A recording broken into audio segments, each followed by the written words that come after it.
Hey folks, so this is the next video in this series of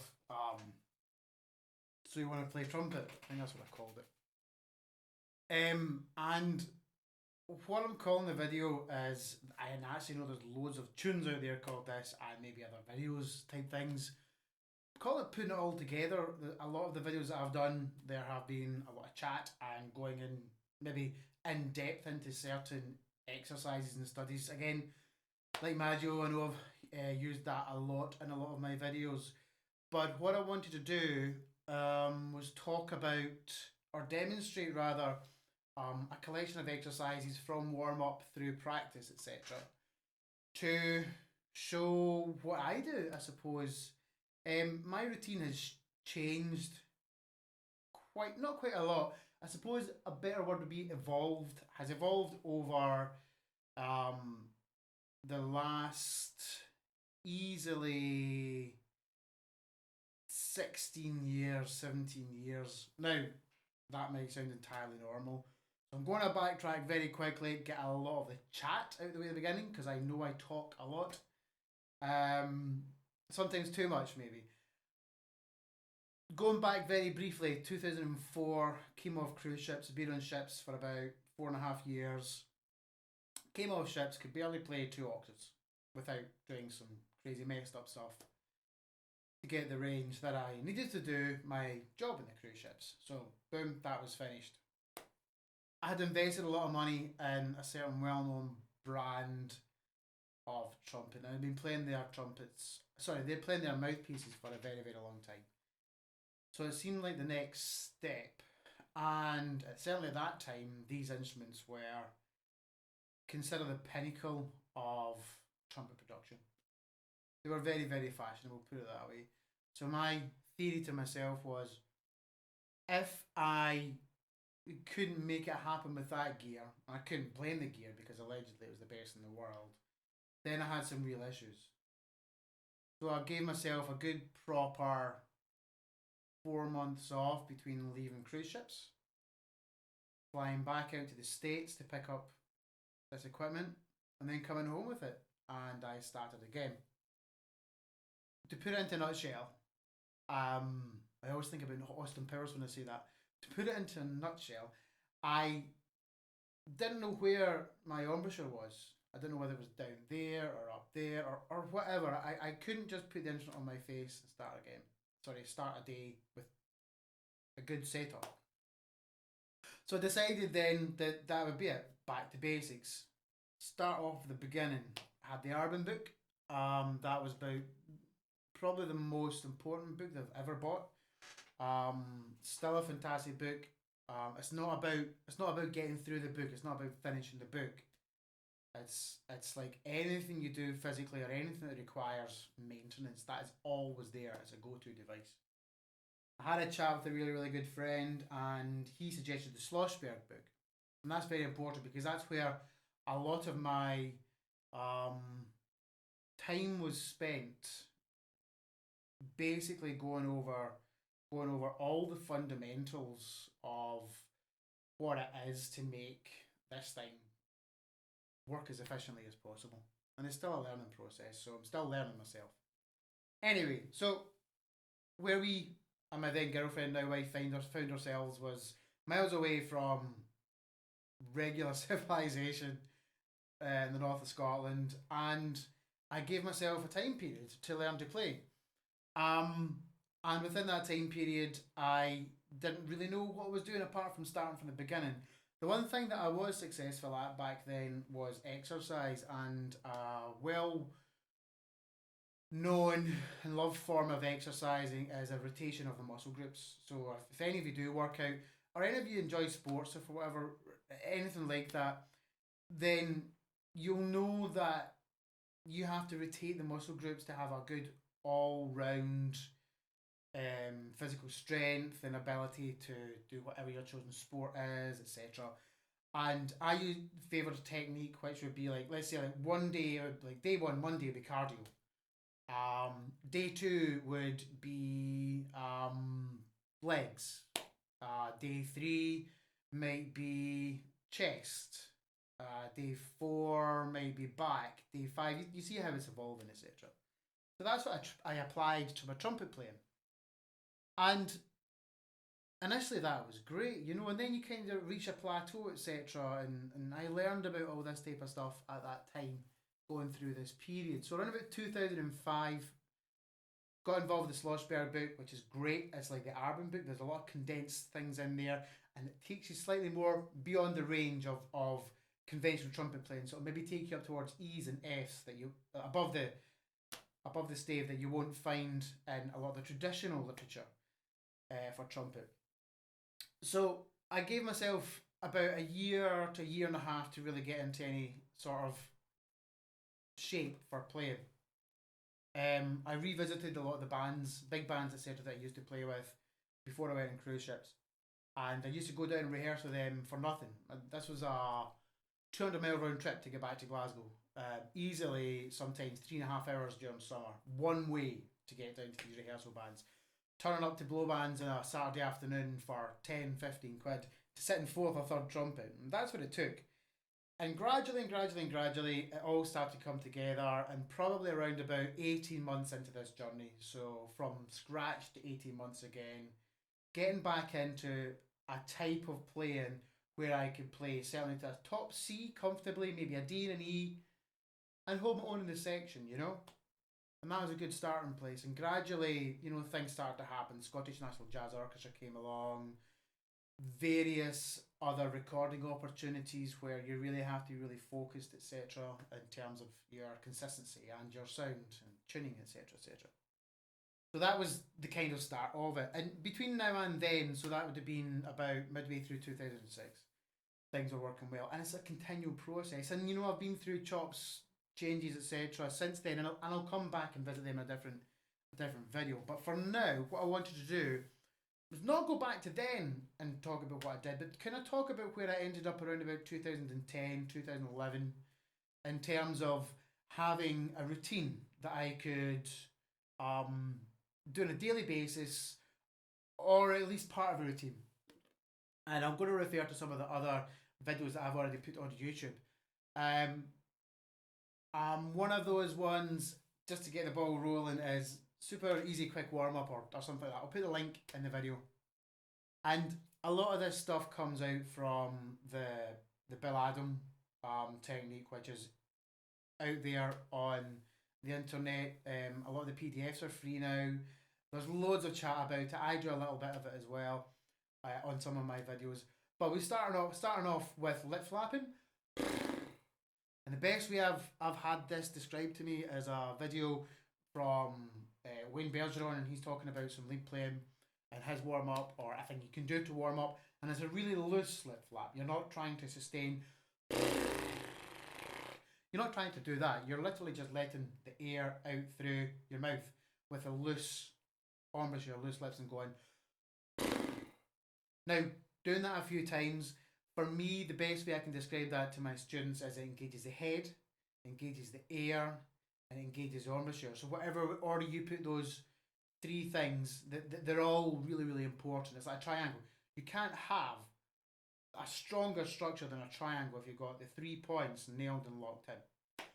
And in terms of me, yeah, the head is like the first part. As soon as I start lip flapping, it's like the trumpet thing starts going on in my head. That's it. We're getting ready to play trumpet. We must be getting ready to play trumpet. The air is automatically a part of that because you can't get your lips to flap without having the air. And then when the lips do flap, that's starting to warm up all the mouth, all the embouchure. So that's pretty much it. Now the next part that I do is standard lead pipe buzz. Okay. Now this video is going to come in and go out. I'm just going to record the whole thing in one go, and I'm going to go into some practice. What I would usually do just before we get into some playing is I would do this first section, which is just like I said, getting all those three areas warmed up: head, air, and chops. Getting that all warmed up through lead pipe, and then maybe a very, very short break, and I'd go into my next section. Then after that section, which I would consider the end of the warm up, I would then be going into practice. Okay, and this would generally be spaced out over about 3 hours. Now I don't have the time tonight. It's already, where are we? It's already 9:05 on a Sunday night, on a school night as well. So I'm not going to go into go until midnight to do this, so I'm going to go through this very, very quickly. I'm not going to take my breaks. I will try and do as many of the studies as possible. I'll give you a taste. I'll not go into everything, okay?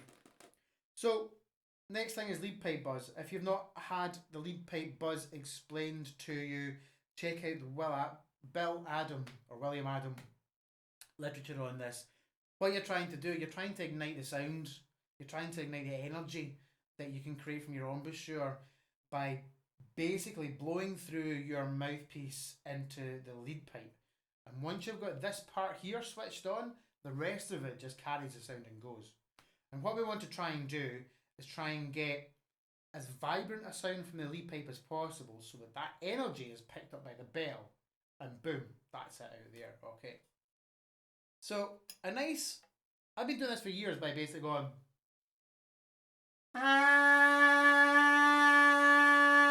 you're not really trying to do too much. That's quite fuzzy. I've not played at all yet today.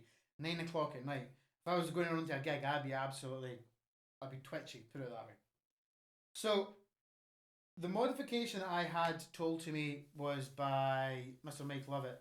If you're looking for trumpet lessons, go to Mike. He's amazing, absolutely amazing. Apart from the fact he's one of the best trumpet players in the world and he's one of ours in the UK, he really knows his stuff, yeah? So, he said to blow through the mouthpiece, engage the mouthpiece into the lead pipe. And if I've got that wrong, Mike, I'll have to go back and look at the video. I'm pretty sure that's what you told me. So we engage the air through our mouthpiece and then we engage the mouthpiece into the lead pipe. And what this helps to demonstrate as well, if you've not really been clued into this yet, is that we blow into the trumpet and the trumpet creates the buzz here.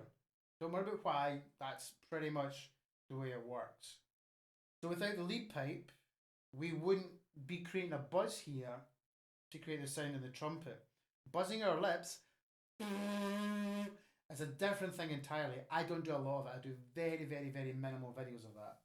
Check out Brian Davis on Airflow Music. He's got a lovely video on his daily exercises series that he's done about buzzing, free buzzing it's called, really, and what he does with it and his thoughts on that. So, for me anyway, mouthpiece on the lips, breath in through the nose with your lips gelling together in the closed position. And when we blow, this is what's going to happen.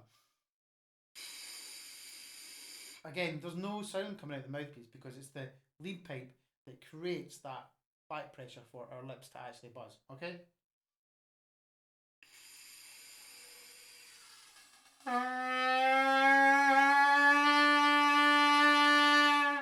Now you hear the sound kind of came up there. That's me gradually adjusting to how the blow is going to feel today, where the sound is. Now I have a general pitch on my open buzz on the lead pipe, and it's kind of around about our F, concert E flat. You might be lower than that partial lower than that. There is a partial lower than that, and you might be higher. Usually we're around about a concert E flat and a little F, around about an F. So for me, I'll do that a couple of times. I'll do the exact same thing, mouthpiece into the lead pipe, breath through the nose, and buzz that a couple of times, okay?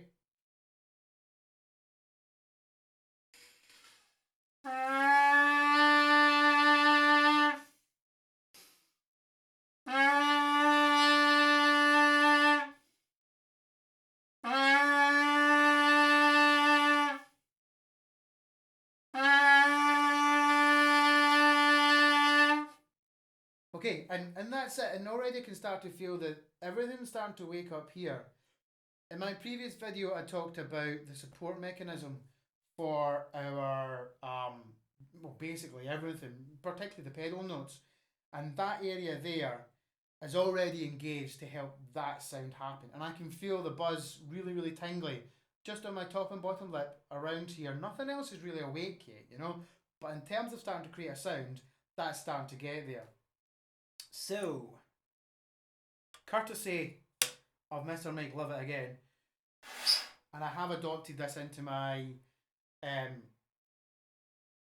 common, I suppose, regular warm-up, is a variation on the lead pipe buzz, but I'm going to add in something there that I like to do, okay? So, in super quick warm-up, I have as having our lips together gently, instrument against the face, breath in through the nose, and gently blow air through the lead pipe until we just start to get a note appear, okay? So we're not breathing through our mouth at this point, okay? We're still just breathing, trying not to disturb the embouchure, just having it resting against the mouth, breath in through the nose, and gently play. You're not trying to start a note, you're blowing air through the instrument, trying to find where that note is going to start. We've already done our lead pipe buzz, so it shouldn't be too far off, okay? But we want to just kind of check where that note's coming in.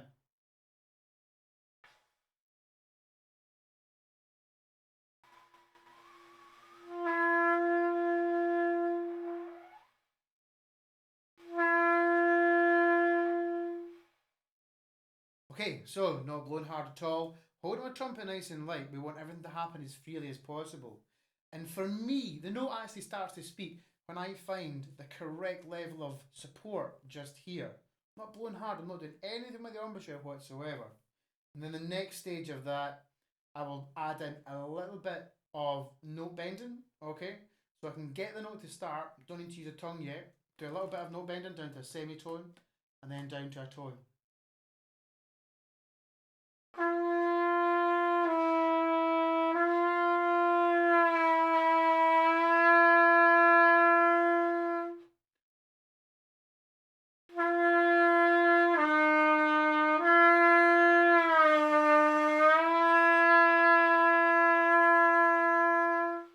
And just to refresh, going back to the note bending video, when I'm blowing the note back up, I'm just letting the note kind of resurface up from being bent. I'm trying to lift it up by that support down here. And it may even sound as though when the note comes back up it's flatter, but for me that's a truer sound. And that's kind of where I'm aiming for, is the sound right in the middle of the pitch. Okay, so this is where I then go to Mike's modified section of the lead pipe. So we've got obviously everything back together, tune and side back together. But just to reference back,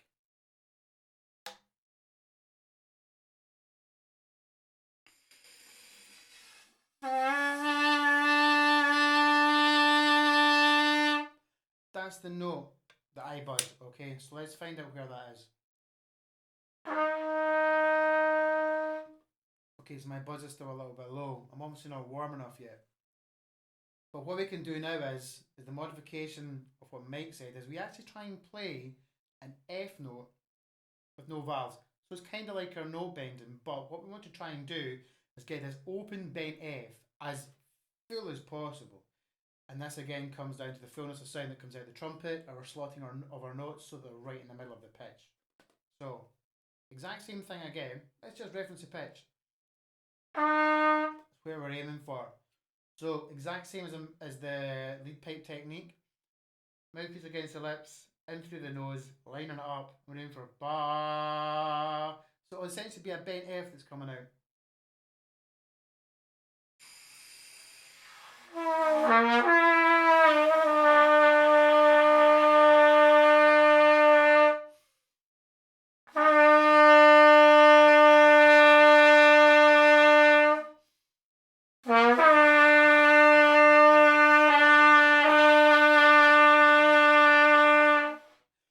That's where my chops start to feel really, really warm, and that the blood's really starting to get in there, and it's like, yeah, that's good. So thanks very much, Mike Lovett, for getting that in there. And I didn't say there, but obviously a breath in through the nose before we put the mouthpiece on our lips to then blow air through the mouthpiece and then engage the mouthpiece into the lead pipe while we're actually blowing. So please get in touch with Mike Lovett with any questions saying, Cameron said you do this. And he'll probably set you right. So anyway, so that section there, I mean, I could probably go and do a gig now. Maybe not massively comfortable, but in terms of the embouchure and the buzz speaking and the air engaged, that's ready to go. So here we're going to start going into some of the actual warm up methods that I do. Hand up again, massive fan of Maggio, so that's where I start my day with a main, suppose, warm up study. I think you could think of. Maggio has got, let's see, I'm up to warm up D at the moment. I'm not sure if it's a warm up E. I'll have to check that. The book starts off with A, B, C, and D. And I've got warm up 1 on the YouTube channel just now. They'll be linking that again. And it's a great way to start. If you're not quite onto your pedal notes yet, there's something else that we can do. I'll come into that straight after we've done this. And when you're doing your Maggio warm up A, just remember when you're getting down into your pedal register, just remember that ta position. So it's going to have a nice open throat. This is really going to get the air going nice and warm. So I'm going to start off with this. It's going to cut out a little bit of the way through, and then we'll go on to the next section, okay?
Okay, so that was Maggio, warm up A, down to our pedal C.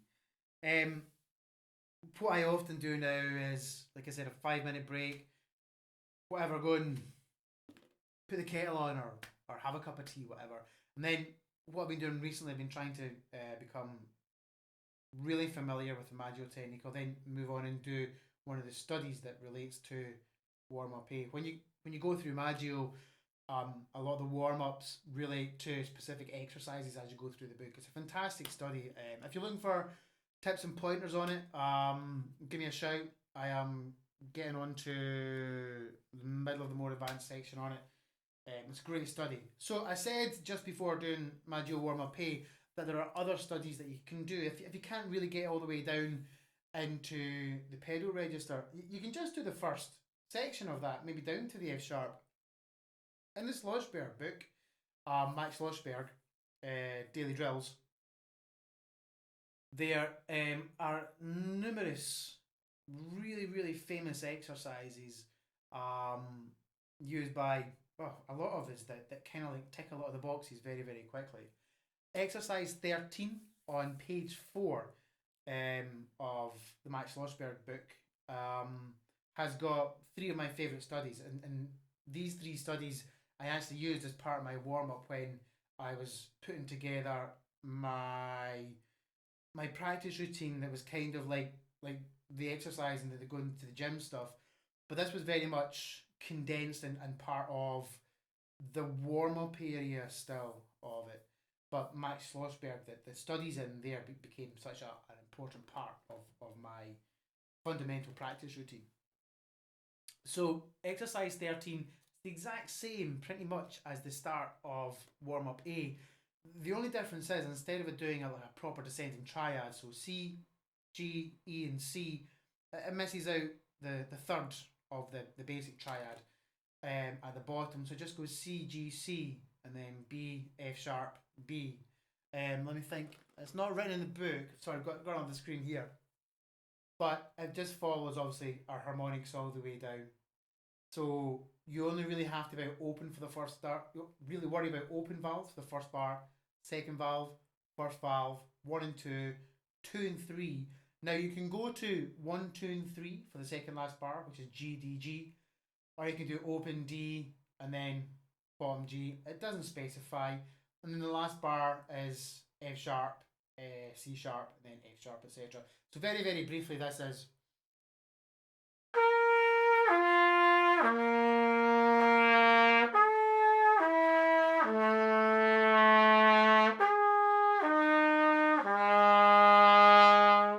Now you notice that I'm doing a very, very slight crescendo. So what this exercise really, really spoke to me was taking the time to have a nice clean sound to start off that first note. It does happen to be a third space C in the stave. It doesn't really matter. There are um, 2 pages, yeah, maybe 3 pages of preceding exercises where the range doesn't really go above a G on the stave, and all that stuff is gold as well. I'm trying to do a condensed practice session here, so if you are a little bit more advanced, but even those first exercises all the way up to page 4, they're all gold. Putting the metronome on, getting really, really into those exercises, and just taking your time to blow through them. They're worth their weight in gold. That goes for the start of the Arbin book. It goes for the start of the Collins book, the Charles Collins Lip Flexibilities book. The beginnings of all these books are the beginnings of playing, and it's really, really important to have all those fundamentals down. So, staying with exercise 13 in Schlossberg, once I started to get some sort of stamina and everything back together, moving through exercise 13. So I said we start on the C and then we go up to the E. So the second line of exercise 13.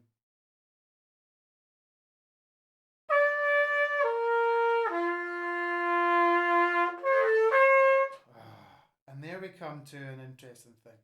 So one of the things I always wanted to try and make sure I was better at was clean entries and clean attacks. You might have noticed when I did the first line, there was no gap between the end of each of the bars. So going back to the first line of exercise 13.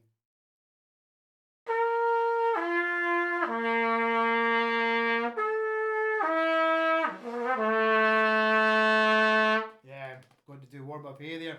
Anyway, so carrying on from that bottom C up to the B with no air break in it whatsoever.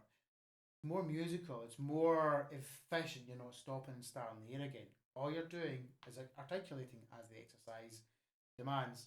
So when we move through the second line and the third line of exercise 13 with Schlossberg, I want to try and mimic this. I want to try and keep this going all the time. I mentioned with the metronome, practicing with the metronome, and tapping your foot as well. Every one is an engagement with the music. Okay, so let's try this again. Okay, so what I need to do there is just support a little bit more, going from the G up to the E flat. Okay, second valve, or D sharp if you're thinking about it, descending from C to B. But it's an E flat that's written in the book. Okay, and this dynamic starts off at piano or soft. Let's think about it as soft as opposed to quiet. And we crescendo through. So you should be carrying enough weight or enough support of air on this bottom G that we're going to go up to the top E flat. And that's what you want to think about. It's keeping that air going through.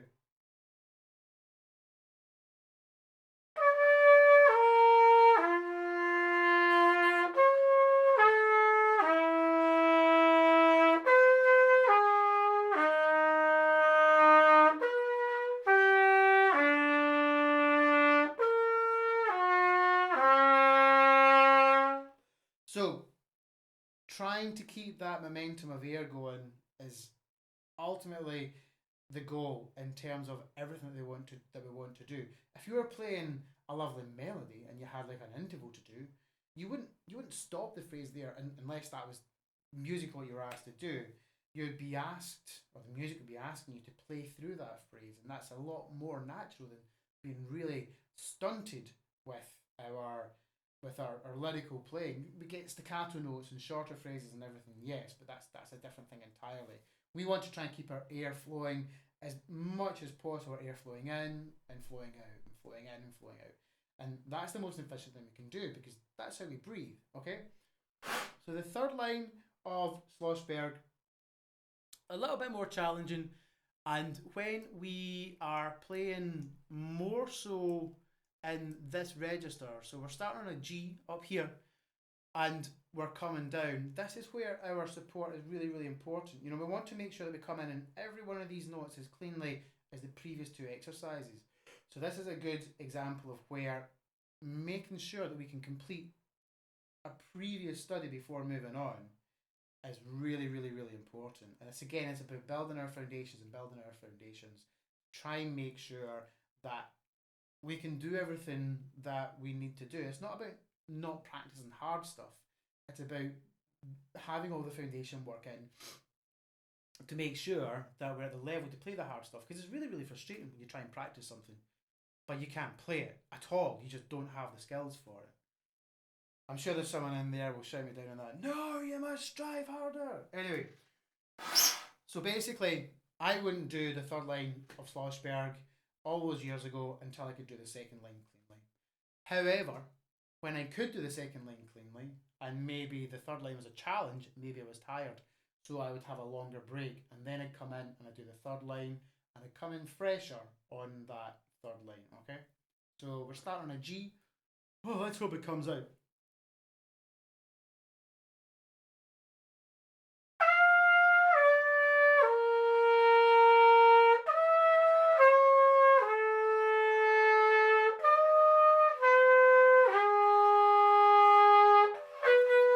Ah! Go back to the beginning, start again. 2, 3.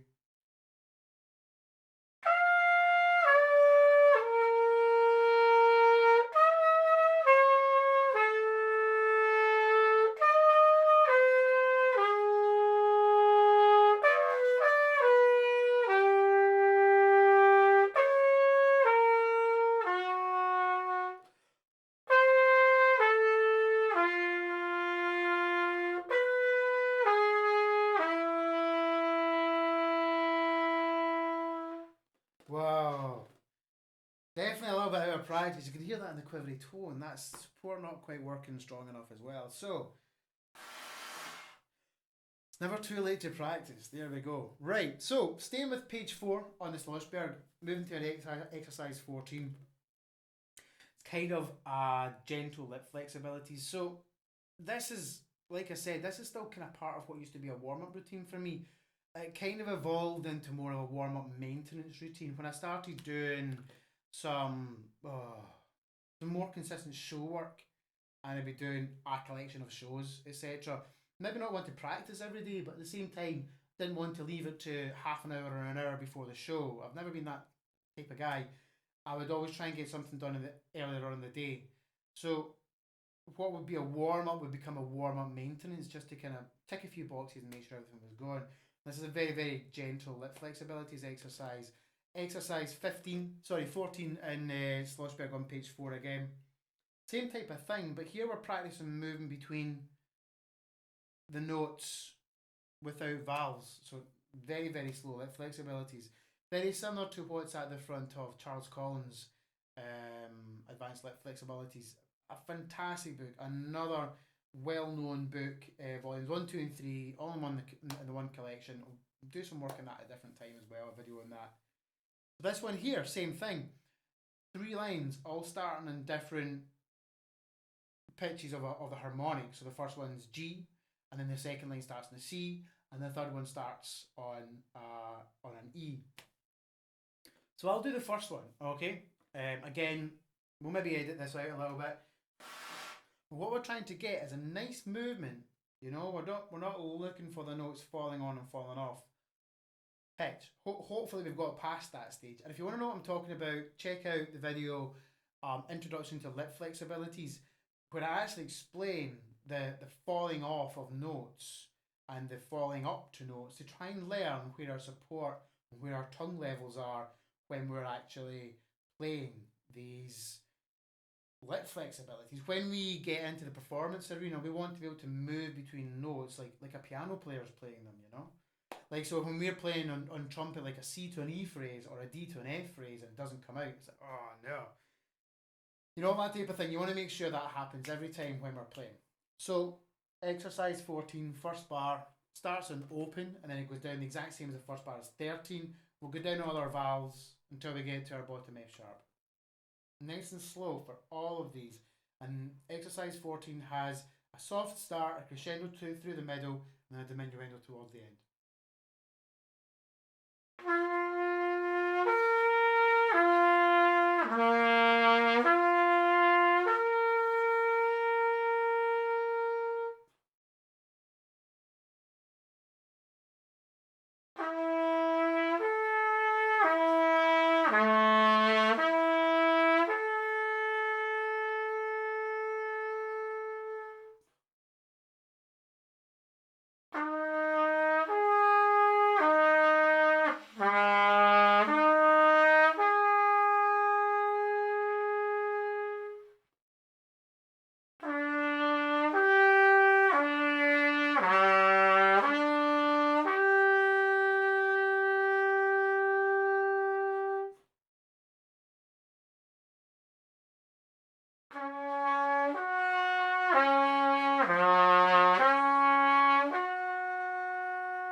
Okay, so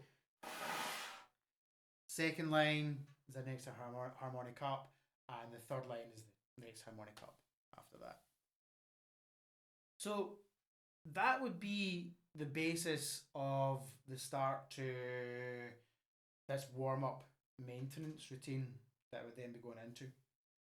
And when we start to get into the maintenance aspects of this kind of practice warm up routine, I would start to kind of, or you could start to diversify into more of the different aspects of playing trumpet. So we spoke briefly about lip flexibilities, and if I go into, let me see, where is it? I've got a little study starter pack that I can share with you if you want. It covers some of the Slushberg work material. It covers some of the Charles Collins lip flexibilities, and it's just a really, really, really good way to start. When we start looking at our lip flexibilities, it kind of demands, I suppose, that our familiarity with certain aspects of the range are starting to really evolve. So let's say playing up to a G comfortably in the top of the stave is there. That means you can play through your basic G major scale.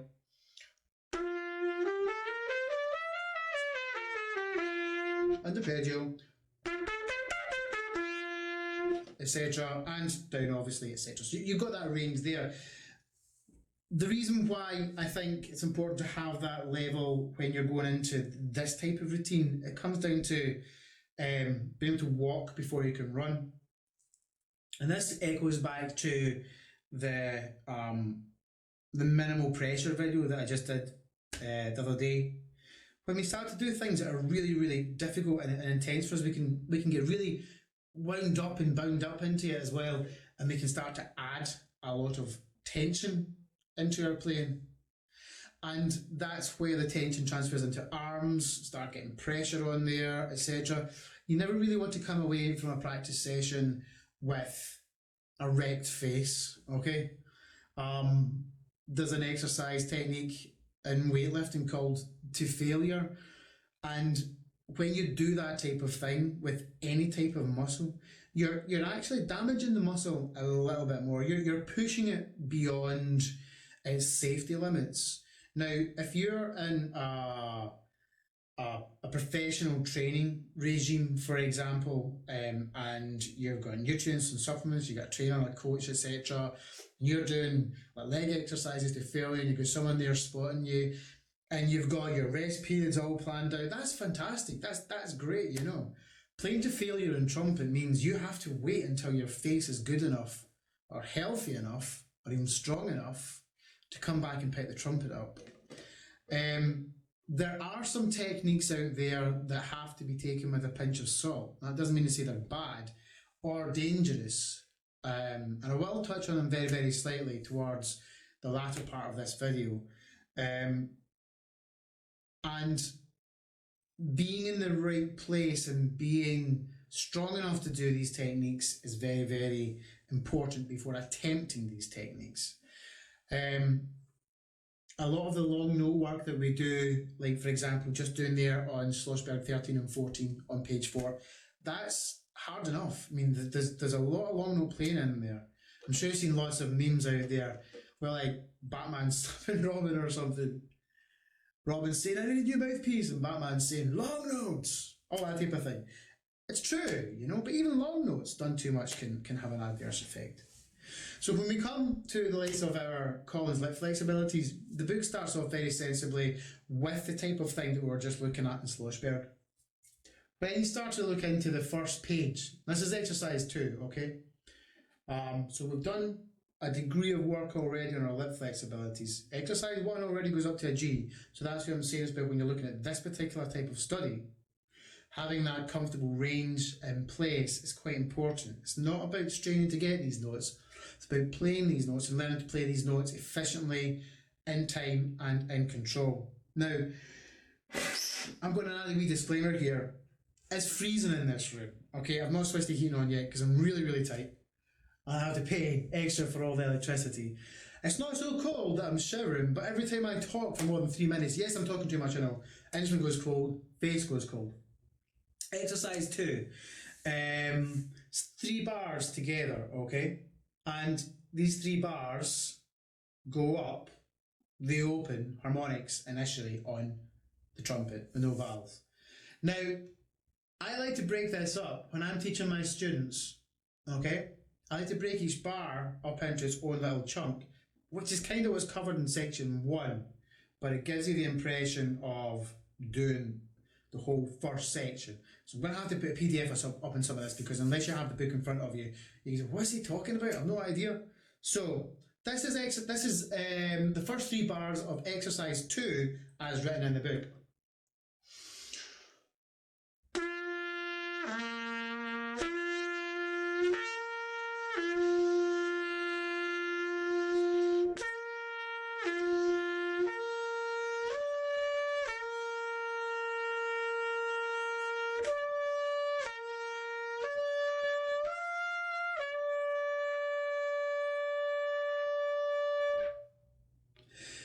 Now that in itself is quite a lot of effort, you know. I'm playing that thinking, oh yeah man, this is tricky, you know.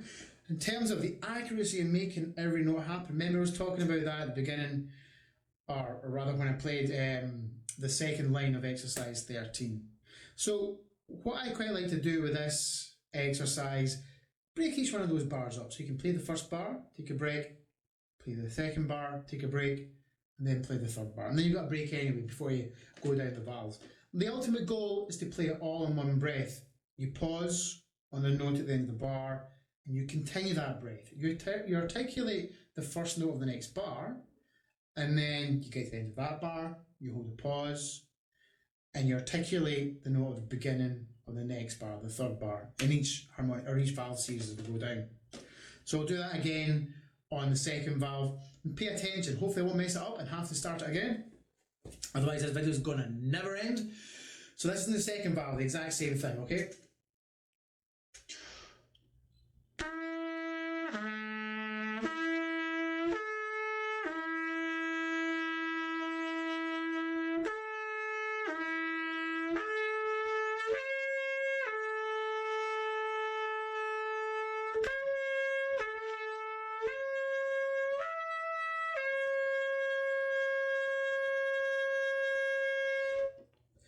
Okay, so just keeping the air going all the way through, and again a little bit wobbly at that top there, so yeah, more practice needed here.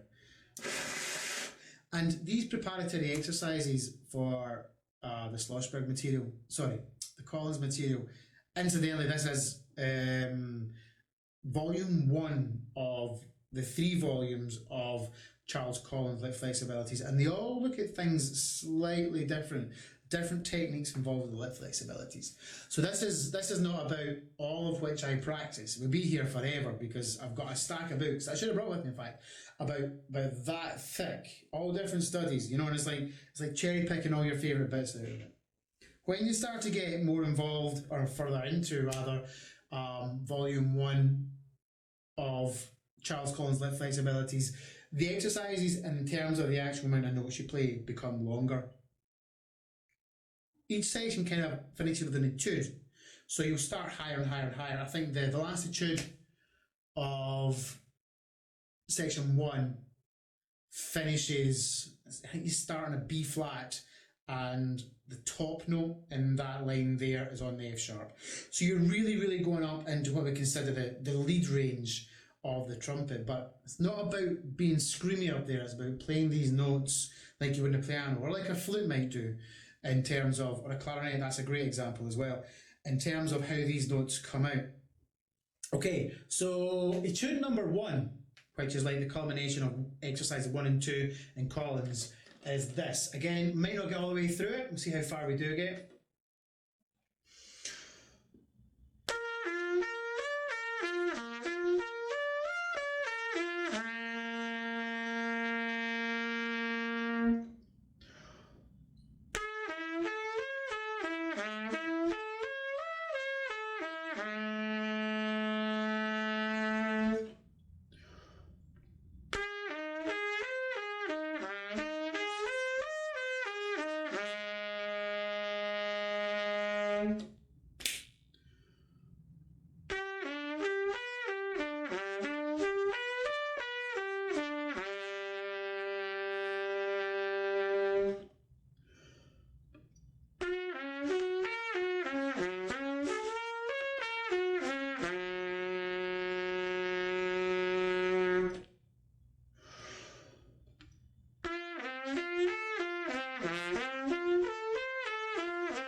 Oh. Okay, so that's an example of where we end up, or where we progress to once we start getting through some of these exercises. And like I said, the Collins lip flexibilities, advanced lip flexibilities, they go through 3 different stages in terms of a thing to have as part of your regimen when you are trying to build a practice routine. It's a really important thing, I felt, to have some lip flexibilities in your repertoire. And the reason for that is because they crop up in tunes all the time. If you're playing in the lead register as well, it's really good to help understand, talked about our tongue level, etc., and how our tongue level helps to steer or become a valve for the air that we need to use to play these higher notes. And also for working on our support and our compression. There's loads to go into there. And like I said, I'll do a video on some lip flexibilities at another stage. And just to go back to Schlossberg, part of the Schlossberg daily drills is a lip studies section, and it's almost like, it's amazing, it's almost like they condensed all of Collins into about, it's not many, it's about 14 or 15 exercises. And that type of thing there is really all you need. I mean, different aspects of your playing or practice might mean that you play up there anyway into different registers or whatever, or it may be that you do a lot of high note playing in your gigs anyway, so you might need to practice that. But certainly a lot of people, a lot of teachers and studies that I've read and listened to, they all recommend exercising your full range on a daily basis. And I feel the same, even when at times like this, during coronavirus, where there are no gigs. You know, we might get some recording stuff come in that demands I exercise my league playing. But even nowadays, making sure that I kind of touch base with all those notes up there, it kind of keeps things fresh for me a little bit. So that was leg flexibilities, and I spoke earlier on about some of the really, really heavy exercises. So I'm going to touch briefly on Caruso now. Now, Caruso for me was something that I'd known about for a long time, and I'm going to put my hand up and say it was partly what got me into trouble by not being practiced enough properly, not having the foundations in place properly, and really wanting, I suppose, all the glory without putting in any of the work. So that meant I could play high. Tone wasn't great. I had to do some funky things to get the notes to come out, and they were hard work. Not hard work like I was talking about the other night with my G's and A's seeming like they were hard work. I could play all the way up to there, but I always felt like they were strong and powerful. But my messed up chops, pre-reset, I could play probably all day up to a third space C in the stave, and then everything above that was a struggle in a fight. Because I went about things the wrong way. So there's some really, really good benefits that come from the likes of Caruso work. And there's some really, really important drawbacks. So the balancing of the muscle groups. I would usually do Caruso at the beginning of my week or at the end of my week. That way, if I did at the beginning of the week, I came in and I was fresh and I was strong. Okay, so there was less chance of playing entire chops. If I was coming towards it at the end of the week, I would make sure it'd probably be the only thing I would do in a day, and that would be it. And by the end of the week, I would mean, like, if I was talking about Monday to Saturday, I would be on a Saturday. If I wasn't gigging or rehearsing or something like that, which is quite often why I came out on a Monday. One of the most famous Caruso methods is the 6-note study. G sharp, A, B, G sharp, A sharp, B, and C. Okay, I'm only going to touch on this very, very quickly because I don't want you to all go away and go, oh yeah, Cameron said do this. Foot tapping. Can't hear it. I've got a bit of carpet down here, but my only sound protection that works. But foot tapping helps you really engage with the air. Nice breaths in through the nose, playing through a breath attack at the beginning of each of the 3 notes, about 60 beats per minute. Okay, so I'm going to guess about there, maybe fast, maybe slow. You take a breath in, you breathe out through your mouth to the first note, so it's a breath attack. Then there's a ta for 4 beats on a G, a ta for 4 beats on a G. And then you breathe out, or you exhale your hair for 4 beats, don't breathe out for 4 beats. You take a rest for 4 beats, you exhale your air, then you breathe in again in time and you connect with the start of the note on the next beat of the next bar after your bars break. So let's just get the metronome going, in fact. Let's go for 60 beats per minute. And here we go. 60 beats per minute. Come on. 60 beats per minute. So take a breath in, breath note or breath attack note for 4 beats. 4 beat G, 4 beat G, each with the tongue. Breathe out any excess here. Breathe in, breath attack, A sharp. And you basically go up towards a C. 2.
Okay, so that's it. And you go round and round and round.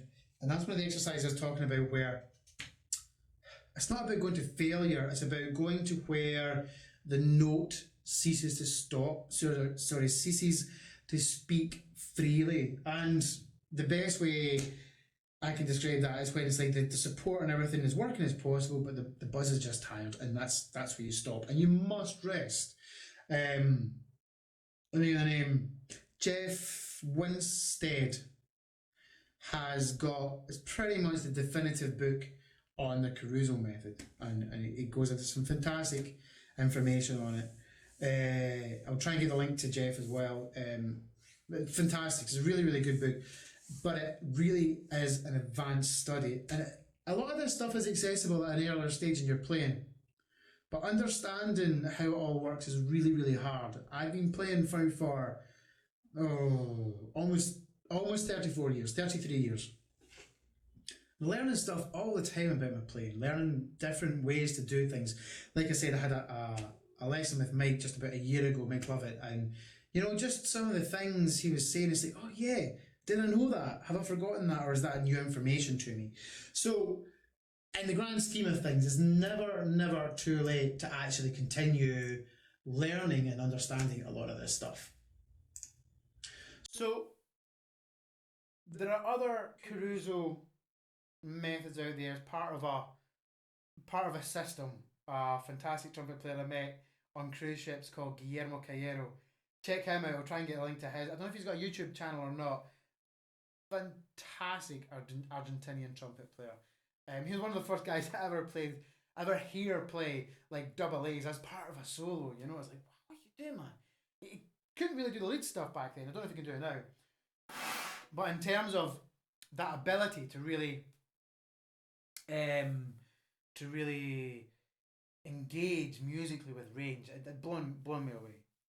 So there's other studies out there that are like carousel as well. And to jump back to Schlossberg, one of the exercises, this is a intervals exercise. I don't have it with me, so I can't tell you a page number specifically.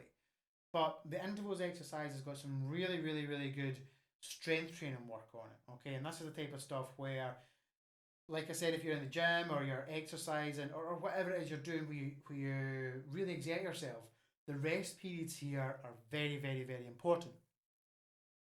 So the first exercise basically starts in intervals, and I heard this exercise a long time ago, and I didn't know this is where it came from. Whether or not Schlossberg started it or not, the book, I can't remember when the book was written, or whether he put this exercise in there because other people were doing it. I don't know. But basically, we start off. Oh dear, get it right. Yeah, so we start from the C, F, C, F, G, sorry, D, G, D, G, E, A, E, A. F, B natural, F, B natural, G, C, G, C. I got this wrong. A, D, C. And the exercise is quite low, it goes quite high, and it's a bit of a chop smack in the face, but it's not about playing loud. The actual dynamics written in this to start off the bottom are like a medium volume, like a medium 40, and then as you ascend into the upper part of the interval, it's quiet. So this is one of those ones where it's about keeping the air flowing. These intervals, it's not just about the intervals that you're slurring up and re-articulating, but coming back down to the interval underneath as well.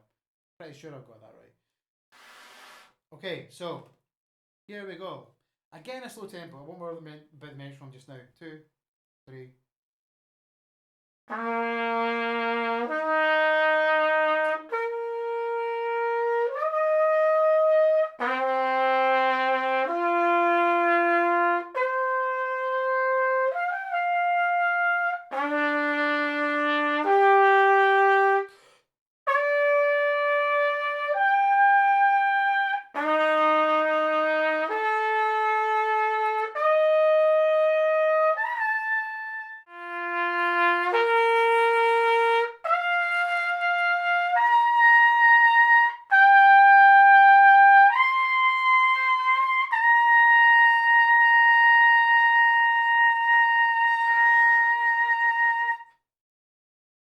sure I got the end of that right, but that's the nature of that exercise, and it probably sounds quite high and quite loud, etc. But I'm barely blown at all in terms of how much effort I'm putting in.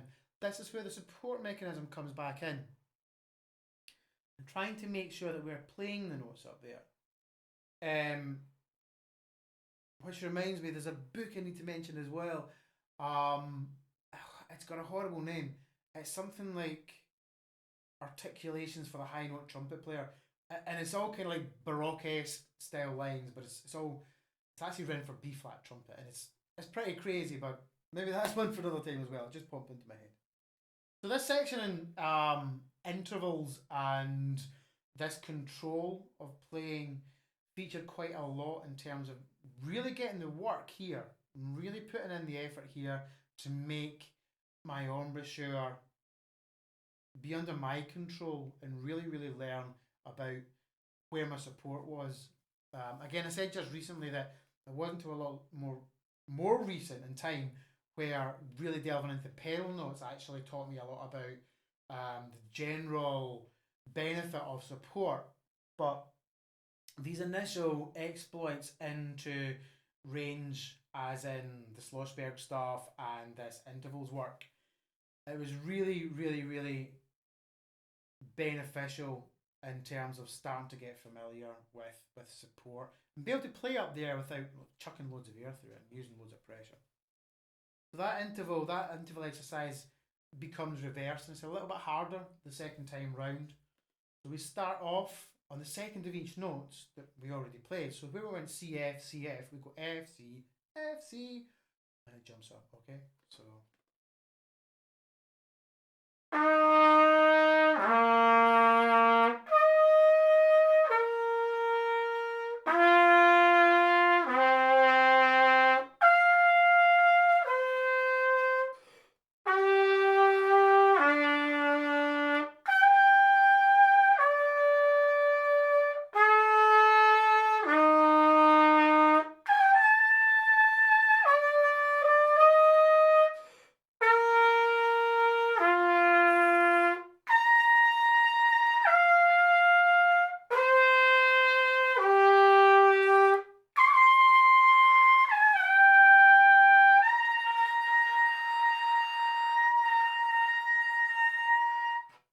okay, so yeah, a little misremembering there on my part going through the exercise.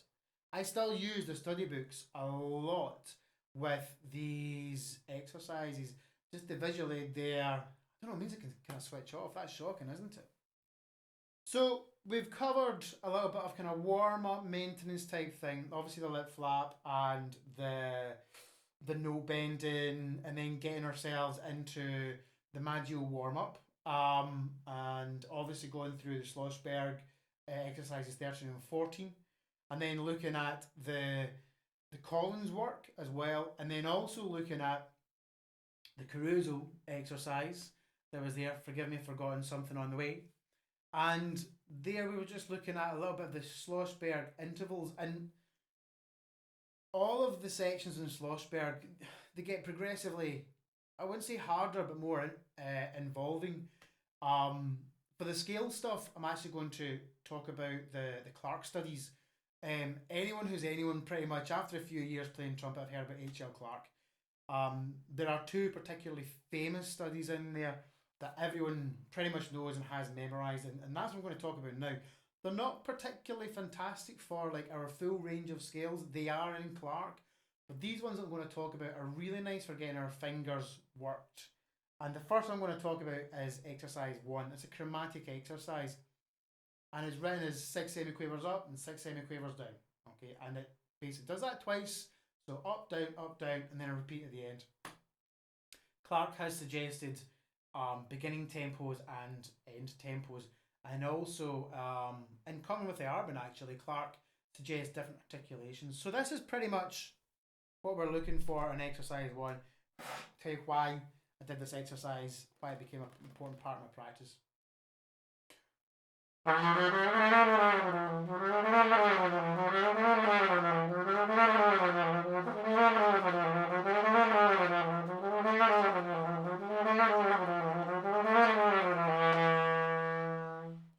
fingers are cold. That's my excuse. So you could hear it as well, starting softly and getting a little bit fuller to the top, and that's just pushing the air through the trumpet, just to really help the sound be nice and centered and make sure the sound is being consistent. The air's moving through our valves as well. So Clark's study goes all the way from F sharp up to top F sharp. So you cover the two octaves. So you finish off up here.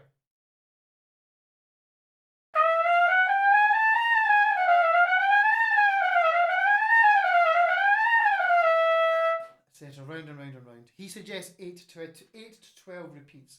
So obviously, when you're practicing this at a slower tempo, you're going to be lucky to get close to the 8 repeats of this. And when you're moving more fluently at the faster tempos, then yeah, you're going to get up there. And that's a very intensive exercise. Now, where this exercise really came home to me is to go back to a name that I mentioned previously called Bill Adam. And if you're a huge fan of Earth, Wind and Fire, pretty much any horn sound from the 70s, 60s, 70s onwards, etc. You'll have heard a guy called Jerry Hay. Jerry Hay, prolific writer and trumpet player, along with Quincy Jones, all the Michael Jackson stuff, Earth, Wind and Fire, like I said. The guys who have studied with Bill Adam, the list of who's who is amazing. And Bill Adam had this technique. It's available online as well. Where with the Clark 1, you start in the middle of the register, so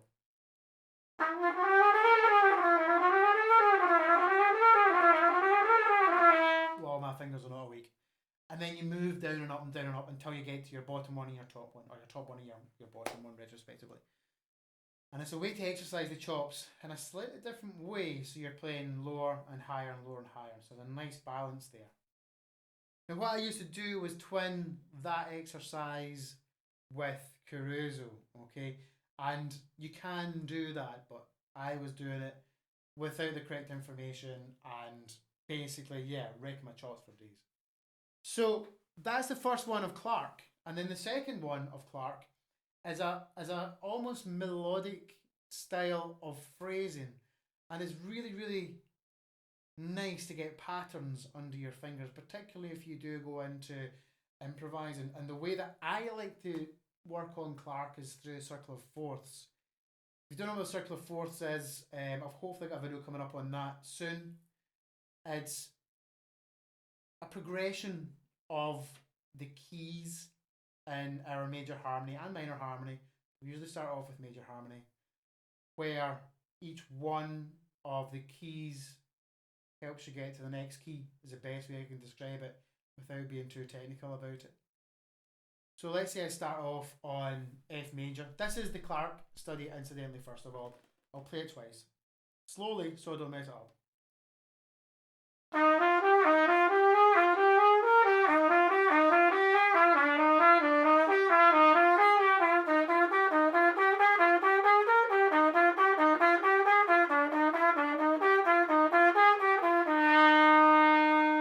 So there, obviously demonstrated, slurred all the way through and then tongued. And you can do all different types of articulations on there. Double tonguing, jazz tonguing, etc. Now, in terms of where we go to next, I would then go to the B flat scale because it's a fourth up. It's a nice way just to practice these in terms of getting around them and not just trudging through them chromatically. Which is where they start in the book. They start on the bottom G in the book and they go up chromatically, I think, to the C on the stave. The nice thing about doing them in this cycle of fourths is, like I said, starting at the F, I go to B flat. I've got two options. I've got the bottom B flat and I've got the top B flat. So finding different ways to approach our studies is a nice way to keep them fresh as well. And in terms of the rest of the content of the Clark book, they all follow a similar pattern and they're so important, I think, in terms of learning techniques and phrases that you don't get in a lot of other books. It's another super compressed book that you really should have in your arsenal of studies. Now, from here on, I would have felt that I have covered a lot of the bases, but you might say, well, what about playing tunes? And this is where I would usually refer back to the Arbin. Do numerous lessons, or sorry, not lessons, videos in the Arbin, But I would pick out some of the studies, and a lot of the studies, the exercises in the Arbin are quite lyrical as well.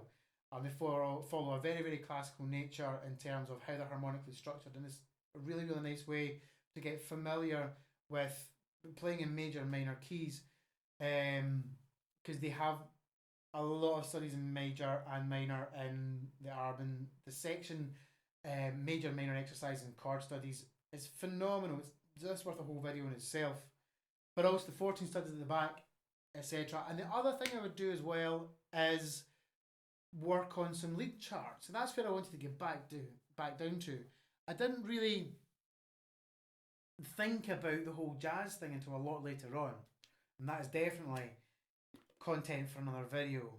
But where I would go from here, do all my constructive practice. So not just the stuff that I've talked about there. Like I said, there'd be other things in the Sloshberg book, but in terms of having kind of all the bases ticked, all the boxes ticked, I would try and think about those things: warm up, long notes, lip flexibilities, intervals and strength, and scales, and that's really, really like 6 things there. You could probably condense them down all into a few other things, and that's where I go. And then I would go and do my what I would consider my melodic playing. So I'll be playing along with big band charts, sometimes with albums, sometimes with not, sometimes just trying to play nice clean lines. Always trying to think about that in terms of building the ability to get up on the stage and play, so that if I had a line to play in a big band and I was on lead, I would nail that line and I would nail it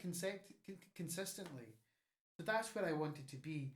And the Arbin study work, so let's mess this up. So the one exercise one of the 14 studies.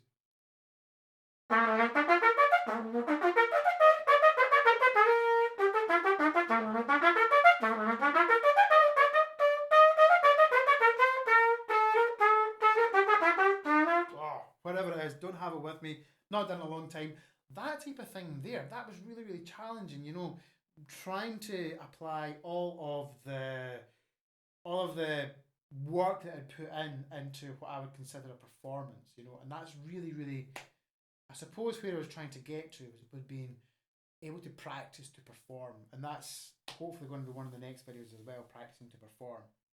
So the one thing that I haven't touched on is improvising, and like I just mentioned, that actually has been something I've really only gotten into the past 2 or 3 years. I've always kind of been able to get by, but the intricacies of actually constructing a solo and having something that I could walk away from the bandstand and be happy with. I'm still working to get there. I don't know if anyone ever really, really gets there, but having the confidence to go up and do something has been probably the most positive thing that has brought my lead playing into line, and my section playing as well. Because when you're improvising, you're creating solos, you're creating melodies rather. You're memorizing lovely tunes, you're memorizing difficult tunes, you're learning to play things that you would never probably find written in a chart, etc. So I'm going to leave it there for now. I've gone over quite a lot of things. Hopefully I've demonstrated a little bit more through playing in this lesson. And from here on in, there will be some more lessons on the specifics of trumpet exercises, so like lip flexibilities, like maybe some work on Clark, etc. But from here on, I'm going to try and look at the playing aspect and being able to practice to perform and what that means. So hopefully I'll get this edited down to the amount of time that my video timer is now saying I've been talking and playing for. And yeah, we'll leave it there. Let me know if there's anything you want me to go over. Anything that you think I maybe have got wrong, you want to challenge me on, I'm totally up for that. It's up to you to go out there and find answers to some of the questions that you have about your playing. And it's up to you to, I suppose, challenge your playing and say, well, why is that happening? A lot of us are out here just doing our thing, trying to get you guys out there playing the best we can. Certainly, I watch a whole bunch of other trumpet players' videos trying to think, how can I do that? How are they doing that? There's loads of stuff out there. And that's pretty much it. Yeah. So before I waffle on anymore, thanks for watching. Please click the like button, the bell icon. Is the other thing, is that it? It tells you when you get a new video up from me. And share your videos to the trumpet players if you want as well. I'm all up for that. Everything is currently free. That may have to change. The studio doesn't pay for itself. But we'll get to that bridge. We'll cross that bridge when we get to it. I hope you've really enjoyed this video, and yeah, get out there, listen to music, practice trumpet, and I'll see you again. Thanks. Bye bye. Oh, one thing. Should I have some intro music? A lot of guys out there have got intro music, and I'm thinking, these videos just start. Should I do something? Let me know in the comment section. And yeah, that's definitely it. Bye for now.